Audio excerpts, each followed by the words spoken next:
喺一個小鎮度有一間旅館，你唔係咁容易揾到佢嘅。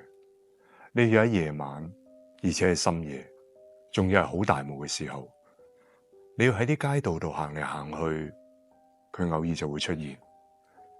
當你發現呢間旅館嘅時候，你行入去，經過個酒吧，去到最後嘅位置，會有一個男人坐喺度。呢個男人係冇名嘅，因為佢個名已經俾人攞走咗。就算佢想話俾你聽佢叫咩名，佢自己都唔知。但係呢個男人係一個好好嘅聆聽者嚟嘅，無論你同佢講咩，佢都會好用心、好留心咁去聆聽。而且佢都係一個好愛講故事嘅人。你如果想佢 share 一啲故事俾你聽，佢都好樂意。以下呢個故事就係佢講俾我聽。喺條村莊入邊有一隻狗，呢一隻狗咧並唔係咩名種狗嚟嘅，應該係一啲雜種狗。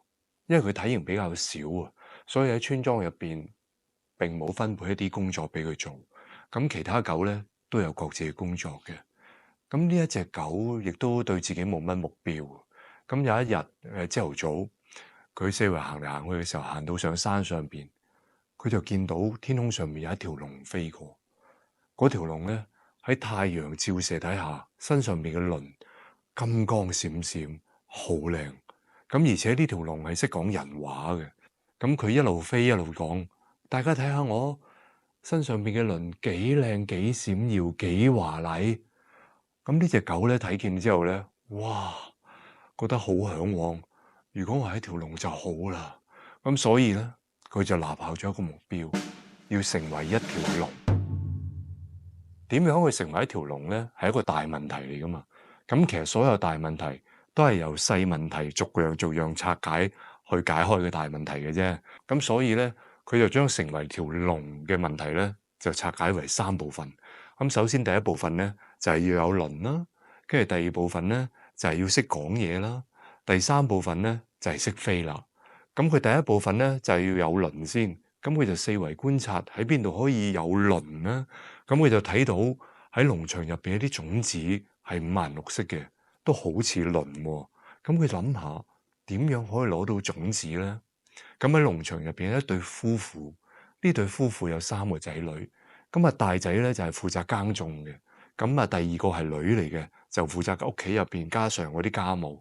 咁啊最細嗰個咧就係 BB 嚟嘅，即係得1-2歲嘅啫。咁啊當然係冇咩做啦。咁佢咧就跟住嗰個大仔就學耕種啦，點樣可以種到啲種子出嚟啦？咁佢一路觀察住呢個大仔究竟點樣可以種到啲種子發芽出嚟，又要再開花結果又有種子咧？咁就睇見呢個大仔就挖地啦，將啲種子擺入去，跟住咧又要淋水啦。佢就有樣學樣照住做啦。咁呢個大仔見到呢隻狗咁奇怪嘅，點解喺度挖窿咧？挖完窿之後揾個口咧就擔住啲種子抌落啲窿度。咦？咁得意嘅呢隻狗做啲行為，之後又擔啲水去淋喎。咁佢覺得呢隻狗好奇怪，但係佢都不以為意嘅。咁佢一日一日咁樣做咧，真係種咗好多種子出嚟啦。咁啊，經過佢自己嘅努力，因為佢唔想偷嘛，經過自己努力就種咗好多種子之後咧，佢就將啲種子鋪晒喺地下度，跟住整濕自己嘅身，喺個地下度碌到啲種子黐滿晒全身。佢就哇覺得好靚啦，覺得自己可以成為龍啦，就叫其他狗嚟睇。咁啊，同其他狗講：你睇下我幾靚，我周身都係鱗啊！我而家係一條龍啦。咁其他狗就喺度笑佢啦。你係咪傻狗嚟噶？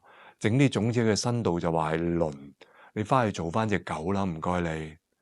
咁佢就好唔開心，翻去之後就諗下，原來自己整咗啲種子都係唔似龍噶。咁我係咪應該向第二個目標進發先呢？咁不如學下人講嘢啦。咁因為個 BB 橫掂都學緊講嘢啊嘛，佢就一路跟住個 BB，一路希望學識人話啦。咁啊學下，佢聽下聽下，咦？佢真係聽到點樣講嘢喎？佢真係識咗人嘅語言喎。佢就嘗試講出嚟啦，但係講唔到，因為狗嘅舌頭同人嘅結構係唔一樣嘅，所以佢就發唔到啲音出嚟。咁佢點算呢？喺苦惱之際，佢就見到第二嗰個女用支筆喺度寫字喎。哎呀，原來言語可以變成文字咁樣寫出嚟嘅喎。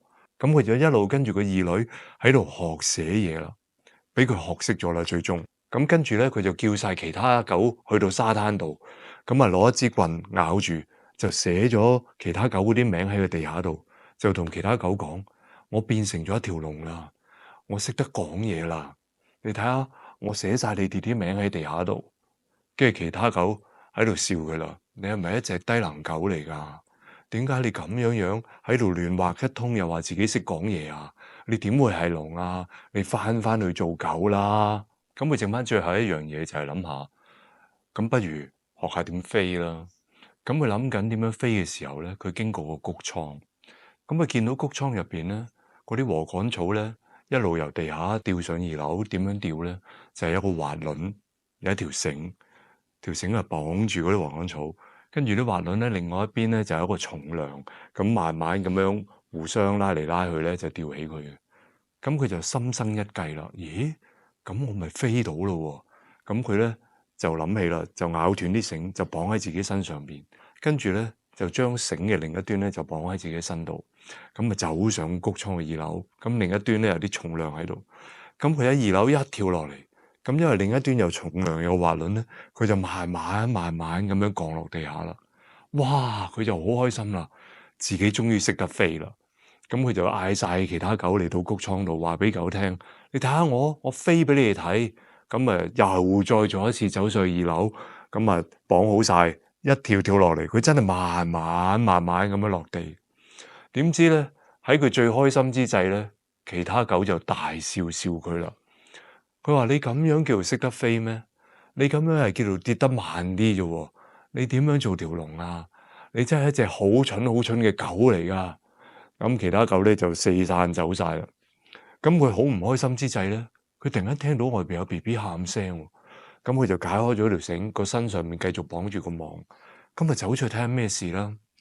咁啊見到嗰對夫婦同埋幾個仔女圍住個井，咁因為咧井入邊咧就傳出 BB 喊聲，咁佢走過一睇，哎呀，原來個 BB 跌咗入個井入邊，而個井口好細，只係可以得個桶可以落到去啫，其他人落唔到去。咁其他人喺度心急唔知點算之際咧，佢突然間一諗起，哎，不如佢內救個 BB 啦，所以佢即刻喺個地上面就寫咗綁條繩喺我個身，放我落去。咁個大仔就好奇怪，咦，隻狗點解會識寫字嘅？不過都唔理啦，咁急，照佢講嘅嘢綁住之後，就放咗隻狗落去。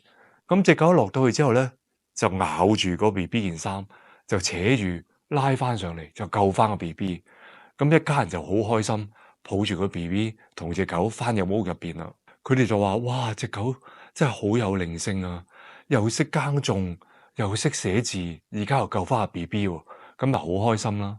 咁當天嘅晚上咧，就落住傾盆大雨，天氣好凍。咁其他狗咧，繼續喺個漏水嘅谷倉嗰度瞓覺。咁而佢咧，就可以喺好溫暖嘅火爐邊，有一張好舒服嘅床喺度瞓。但係佢雖然係咁舒服嘅環境之下，但係佢都喺度諗緊自己點解咁失敗，做唔到條龍咧？其實呢個故事未完嘅喎，仲有一句説話嘅喎，就係隻狗收尾就發覺啦。其實做龍都冇自己咁好啊！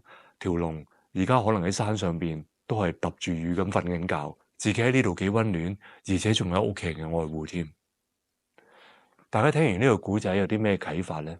我聽完之後呢，我就會覺得其實人同人之間真係唔好攀比，因為每個人都有唔同嘅經歷、唔同嘅遭遇，各有前因莫羨人，係咪？咁人哋之前做過啲乜嘢嘢，你又唔知道，之後佢會有啲咩發生，你亦都唔知道。所以其實每一刻只係做好自己，盡自己嘅能力，將自己做到最好，就已經足夠㗎喇。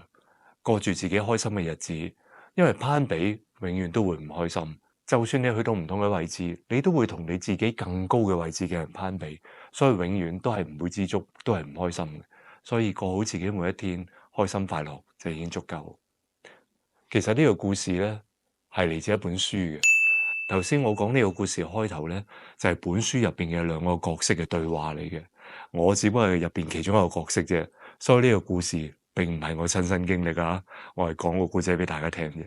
另外，我有聲書咧都出到50篇啦，好多謝大家嘅支持，亦都收到你哋好多嘅留言，話多謝我去發放一啲正能量或者正念思想俾你哋去聽，我亦都好努力繼續去做緊嘅，咁我都好感恩。